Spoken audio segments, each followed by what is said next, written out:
Hi guys, so today I'm looking through the box of Manic Korado parts that were in my van, which I'm currently selling on eBay. So far we've got some handlebars and a new pack of mirrors. It all looks pretty clean. There's a lot of stuff in there. He looked after the bike, as I said. I mean, look, I've even got two-stroke oil with it and everything. Indicators, quite good, the original ones they are. Fork gaiters. Some literature, he's obviously printed out. Gaskets, they're going to come in handy. Got plenty of E50 engines and kickstart E50 engines that need rebuilding. What is that?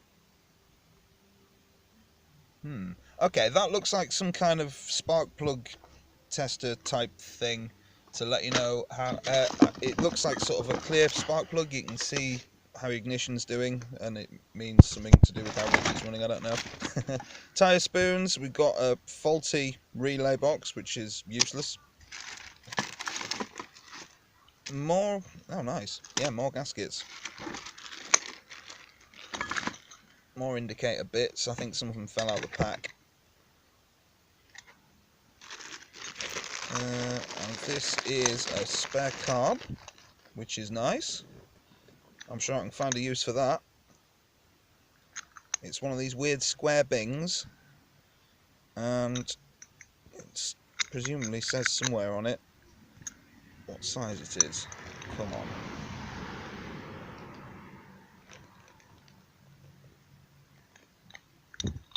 Yeah, so that'll come in handy anyway. For the purple Maxi project, which I'll tell you a little bit more about later on, that is an exhaust downpipe, another mirror. Never have too many mirrors. I've got plenty of bikes that are short of mirrors. Okay, more of that. And the, yes, exhaust shrouds. Because they're missing from one of the bikes. That's awesome. I'll get them bolted on. More indicator stuff. And now we're down to the little bits. So they look like fuel clamps. Fuel line clamps. That is from YPV Spares, who are cool. I use them quite a lot. Oh, I see. Okay, so it's a flywheel puller.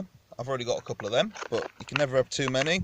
So, especially when you're like me and you can't find your tools when you need them. Have them dotted around the place, it's easy. That is a clutch puller. And that looks more or less... Oh, more gaskets. Number plate, backing plate. I don't know why you'd need that. But that's about all of it. So the main thing my van's been used for lately is engine storage. So we're going to have a quick rifle through what's in here before I put them in the boot with the Jag to store them. So this is a 50cc Jaguar 3-speed, I believe, possibly 4-speed engine from a Type 23 Mustang, which I'm going to be featuring in an upcoming video, hopefully. These are supposed to be quite easily tunable. I probably won't be tuning it, but I've seen kits for these and all sorts, so this should be quite a fun project, and it'll be like a little sporty moped thing when it's done. We have a plethora of these 2-speed Pirelli engines here. I mean, this one's looking quite sad. I've got a couple of parts ones because the clutches tend to destroy themselves, and they were cheap, basically. I've had them a long time. This is an E50 engine. This is the other Korado engine that I got with all my stuff. Spare engine with your bikes, can't beat it. It's the larger head, bigger transfer ports one, like the other ones, and it appears to have had its exhaust header chopped for some reason. This is a Yamaha RD60 engine, which is a geared sort of sports moped engine. A lot of people change Puch Maxi engines and Tomos engines out for Chinese 4-strokes like Lifan engines, and I think this is a better, more sympathetic way to do it. Keep it 2-stroke and roughly the same era. Now we've got another barrel here. I'm not sure what the deal is with that. I think it's maybe a 50 barrel. I can't remember now. Got some Pirelli brake pads and a few other bits. So yeah, that should be an interesting project if I do it. There's no carb, there's no intake on it, but I'm sure I can sort something out. In here we have a Sachs engine in. I can't remember exactly what model of Sachs engine it is, but basically, to cut a long story short, I've got a Norman Nippy, as you've seen, that had a Villiers 3K engine in it. The other engine options in that were my Val engine, which I've also got one of, and one of these, which is the Sachs engine that would have originally been in it before they were owned by Norman, when they were Achilles Leaders, they were called, when they were manufactured in Germany. This is a kickstart version. I don't know if I can convert it to pedal start or not, but failing that, I could just put foot pegs on the bike and do it like that, hopefully. Now, over here we have more Yamaha bits. So I've got a running engine for the Yamaha. This is a non-running engine, but I did need one component from the drivetrain out of this engine, and it was cheaper just to buy this. Look at that tiny brake pad. So yeah, it was cheaper just to buy this rather than one of the planetary gears in the final drive, which I actually needed, which was going to be really extortionate. They're in the Jag now, look, here we are. We've not started it for 8 months, so let's see if it'll start with a boot full of engines now. It's not been touched. I took the battery off the van and have plumbed that into it to make it work, hopefully. But I haven't managed to get this door open yet because of all the brambles and crap. So there we are. Excellent. Let's see what happens now.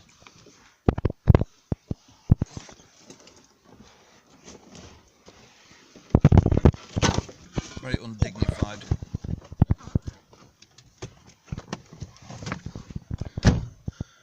Right, so we've got a cable over there we need to sort.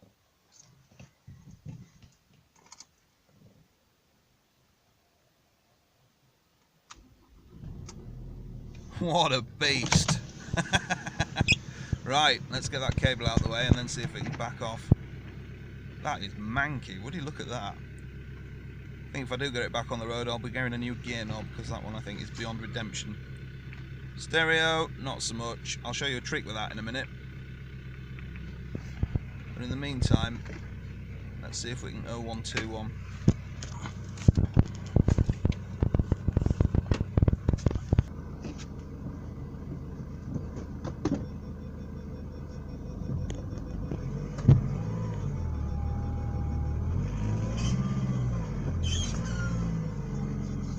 Whoops.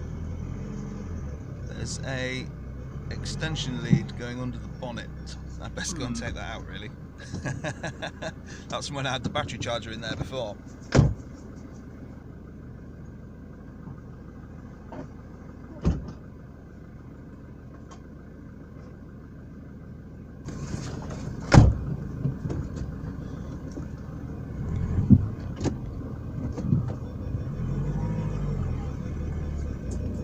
Well, the reversing sensors work anyway, that's a good sign.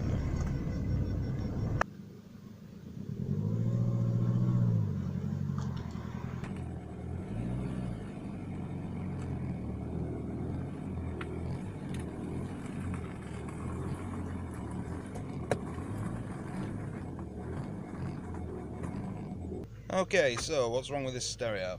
I think it's probably unplugged. Yeah, unplugged. Right, so you're supposed to type a code in at this juncture, but I think because I've already bypassed it once, it's not asking me for it this time. But basically, you type the code in 3 times, and when you get it wrong 3 times, it says please wait, which is where we are. So you press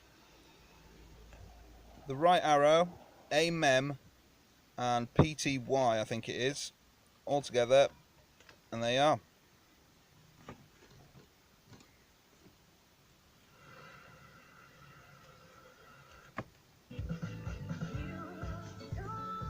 Let's see what this random CD is.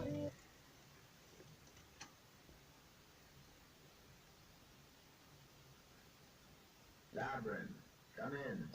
Labyrinth, go out.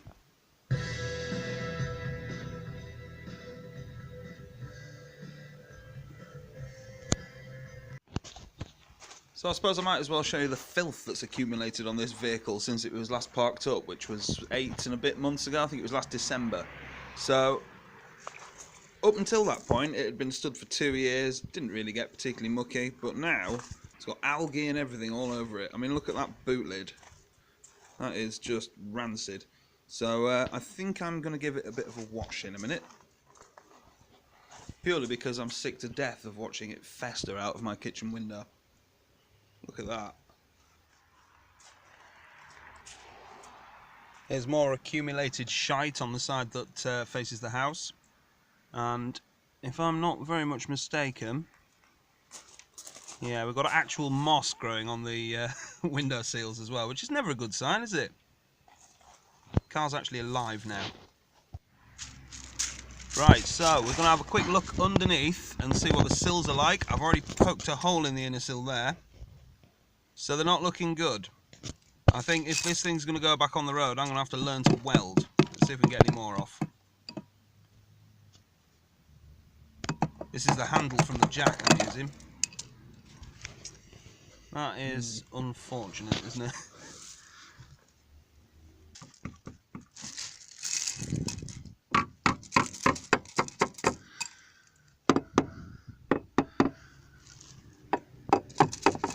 So the bit of the floor pan I can get to looks fairly solid. But this sill is paper thin sadness, unfortunately. Yeah. I doubt it'll be an easy job to weld new inner sills in either. I'm surprised as well that the jack hasn't gone through the floor, to be fair. At least I know now how the plastic outer sills are held on, because there's sort of little screws holding them on.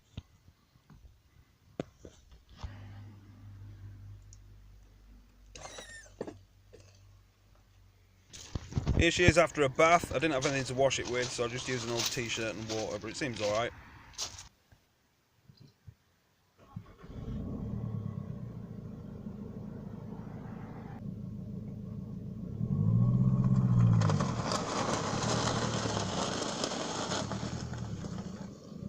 So traditionally it does work better if this strip of rubber stays attached to the wiper blade rather than the windscreen, but it is old after all.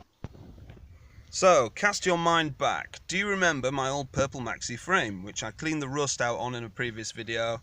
I've rebuilt the front end as well, and I've sprayed that light up to look all lovely. Well, I never really told you what the plan was with it, and the plan is pretty much this. This one I'm going to take apart because it needs the frame cleaning. I'm going to use the parts from this to rebuild the other one so the DVLA can inspect it. Then rebuild this one with its own parts and rebuild the other one with new parts. Oh wow, look at that fuel cap. That is just impressive. You don't see that every day. Here's a sneak peek inside the offending tank. It's not the end of the world. I think I'm going to try brick acid in that one, possibly. I haven't quite decided yet because I do have a couple of tanks to do. As you can see, it's not totally complete. I do have the parts for it somewhere. I was going to wait until I've built the workshop, which incidentally, interesting things are happening with the workshop. There will be a video on that coming very soon. So the mileage is 6302. As ever, these never really seem to make a huge mileage, but at 6,000 miles I'd probably rebuild the engine, which I might well do. We'll see if it seems like it's been done. And yeah, this is the donor bike. And just for comparison, here's inside the other tank. It's not perfect, that's oil in the bottom, not rust. There is still a little bit of rust in there though. Okay, so let's get cracking. The aim of the game is to sort of faff about with it as little as possible, take groups of things off rather than splitting everything down to its component parts. I don't have the plate that mounts the swing arm on, so I need another one of those when I'm building up both bikes. Unfortunately, nowhere seems to sell them, and I've spent months scouring eBay for one, and they don't seem to exist second-hand. So if you've got one you'd like to sell me, please let me know in the comment section. Yep. Shit.